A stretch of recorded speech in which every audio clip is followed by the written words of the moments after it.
નમસ્કાર. વાર્તા છે નફરતના પથ્થર. એક દિવસ શાળાના એક વર્ગમાં બાળકો વચ્ચે ઝઘડો થયો. વર્ગ શિક્ષકે ઝઘડો શાંત કરાવ્યો, પણ પછી વર્ગનું વાતાવરણ ડહોળાઈ ગયું. ભાગલા પડી ગયા. કોઈ કોઈને મદદ ન કરતું. એક દિવસ સાંજે શાળા છૂટવાના સમયે શિક્ષકે કહ્યું, કાલે એક પ્રયોગ આપણે કરવાનો છે. આ પ્રયોગ 7 દિવસ ચાલશે.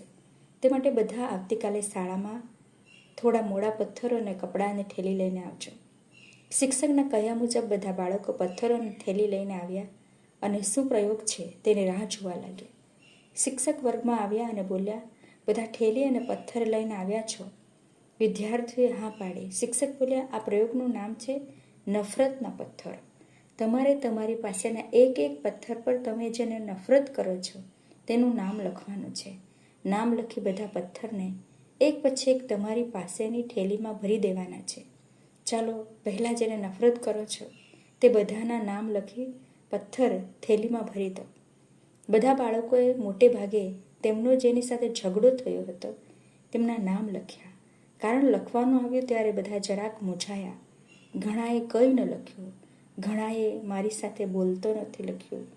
કોઈ પાસે કોઈને નફરત કરવાનું કોઈ મોટું કારણ જ હતું નહીં, છતાં તેમણે નામ લખ્યા અને પથ્થરો થેલીમાં ભર્યા.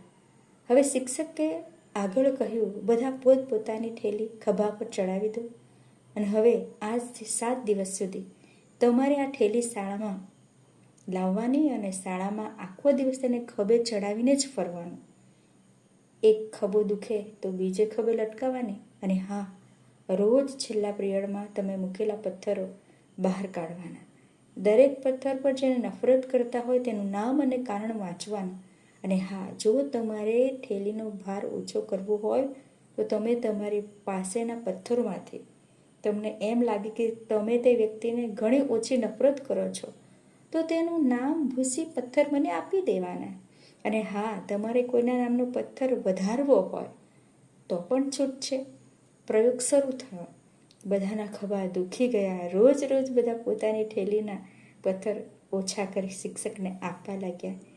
જેમ થેલીમાં ભાર ઓછો થયો તેમ મનમાંથી નફરતનો ભાર પણ ઓછો થવા લાગ્યો. જેમ પથ્થર પરથી નામ ભૂસાય તેમ કુમળા માણસમાંથી નફરત પણ ભૂસાઈ ગઈ. બધા એક થઈ હળી મળીને રહેવા લાગ્યા, રમવા લાગ્યા, ભણવા લાગ્યા. ધન્યવાદ.